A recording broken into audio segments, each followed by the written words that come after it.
Rand Paul joins us now. Senator, welcome back to the show. How are you? Good morning. Thanks for having me. You sound like you've been a little busy this morning. A little active.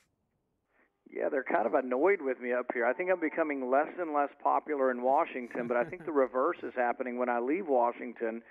People are happy with me. Well, we saw the Washington Post poll this morning. You're leading the pack, or tied for the lead, in a very crowded field. How does that make you feel out of the gate?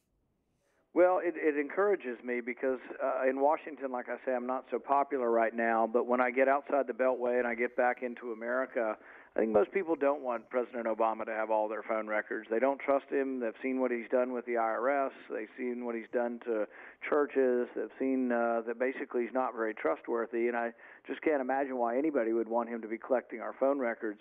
But I think we had a big victory. We talked about it for quite a few hours, and I think we drew some attention to it, and I think the American people are fed up with the government collecting all their phone records.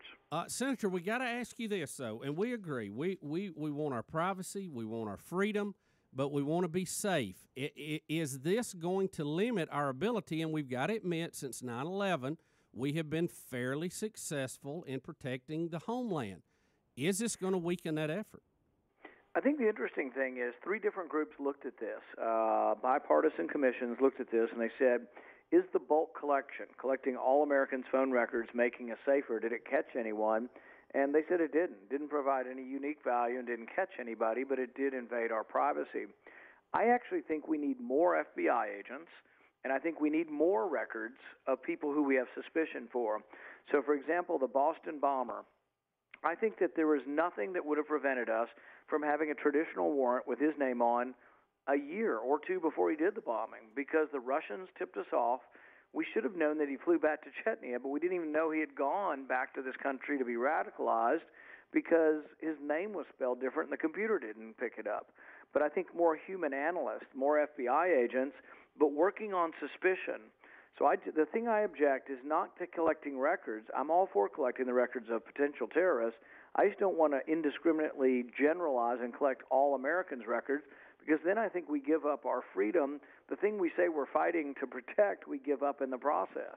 Yeah, because you're saying under the old plan, and Obama wants it again, he's trying again, he can get anybody's records he wants without a warrant and for any use he wants. Yeah, and the thing is the Fourth Amendment does allow the collection of records. There's not one case where we haven't had some human intelligence. Human intelligence is incredibly important. It does involve intercepting messages. It does involve looking at phone records and even phone calls. See, that's the thing about this is I'm not opposed to even recording the phone conversations, but with a warrant. You know what I mean? So I just want it not to be everybody's records.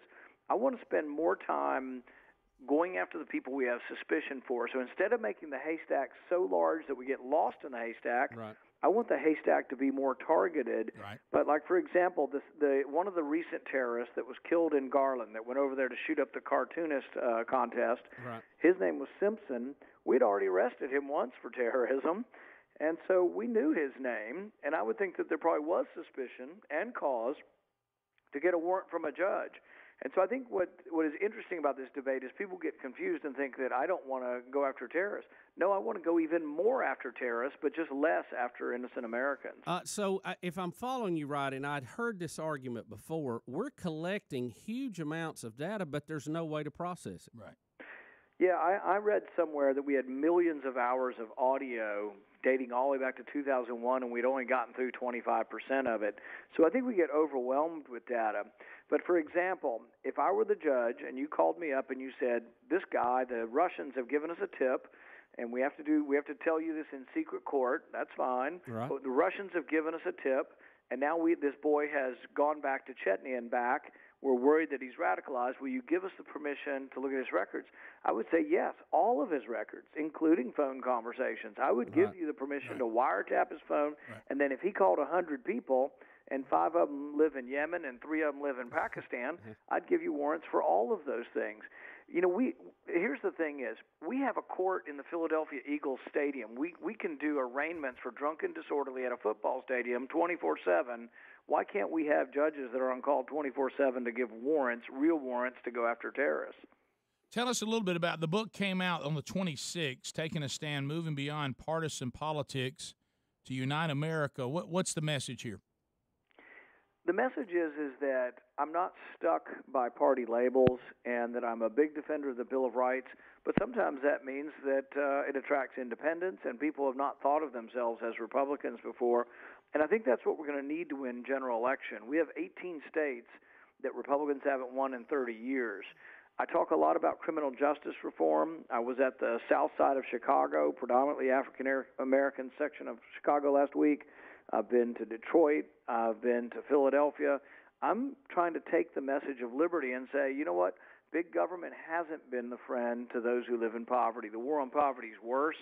Unemployment with young African-American men in Baltimore is actually greater than the Great Depression. So the Democrats have failed to help people in poverty. I'm trying to tell them that, look, I'm going to try to leave so much money in your community by lowering your taxes, specifically in areas of high poverty, that will let you bail yourselves out. We'll help you to bail yourselves out by leaving your own money in your community. So you're trying to get people to think for themselves and quit being corralled by either party. You need to look at what is serving you, what has worked, and what hasn't worked. And if it hasn't worked, maybe you need to change. Yeah, and what I found when I was out on the south side of Chicago is that with all the poverty, with all the violence, and all the problems in their neighborhoods, they're mad because they think that the Chicago machine rips it all off. We've allocated billions of dollars probably for poor areas in Chicago, but the crooks that run City Hall steal it and give it to their friends, and it never gets to the poor people. So what I would do is bypass government and not give the money to government at all. I would just leave it in the hands of local businesses. So, for example, they had a McDonald's that shut down. There's almost no McDonald's in this country that can't make money. Yeah. What we need to do is figure out how to lower the taxes for the McDonald's in Inglewood so they can make money, and then they would hire 20 people from the neighborhood who might be 20 people who then don't go into drugs or get involved with violence. Rand Paul, Taking a Stand's the book. It's available everywhere right now. Thanks for working us in today, and we'll continue to hear from you throughout this process. Now tied for the front, as Bubba just said, with the people who have declared that they're running for the nomination for the Republican Party. So keep fighting, Rand, and we'll talk to you again soon on the Rick and Bubba Show. Thanks for being with us. Thanks, guys. Rick and Bubba, Rick and Bubba.